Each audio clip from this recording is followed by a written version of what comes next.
2000 hectares ont d'ores et déjà brûlé. C'est 2 fois la taille de Paris ces dernières heures. Le feu progresse vers Bordeaux. 7 nouvelles communes aux frontières de la ville ont été évacuées.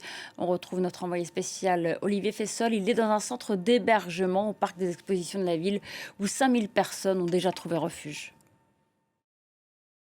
Ici, dans le parc des expositions de Bordeaux, dans la halle 3 où je me trouve, des milliers de personnes déplacées par l'incendie et les ordres d'évacuation peuvent trouver de quoi manger, de quoi boire, la possibilité de se doucher ou de s'allonger un peu sur des lits de camp. Pour vous dire, l'affluence est telle qu'il y a quelques heures, une deuxième halle de cette envergure a été ouverte un peu plus loin. Il y a aussi de nombreuses personnes fragiles, notamment les EHPAD, qui ont été évacuées à l'ouest de Bordeaux. Et il y a des associations aussi, il y a des associations qui ont réuni des jouets, parce qu'il y a de nombreuses familles, beaucoup d'enfants. Et donc le temps est un petit peu long. Malgré tout, l'ambiance est relativement détendue, malgré l'inquiétude, malgré la fatigue.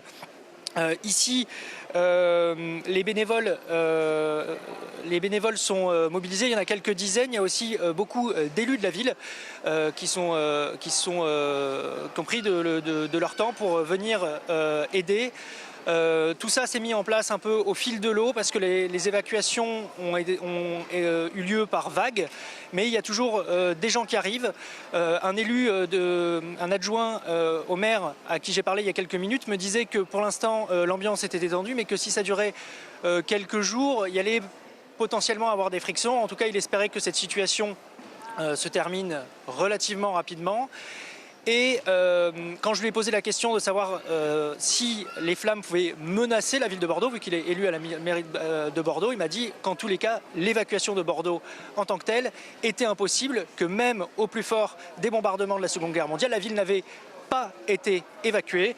En tout cas ici, bénévoles comme évacués, tous sont suspendus à une question: quand pourrons-nous rentrer chez eux? Mais à cette heure, personne n'a la réponse.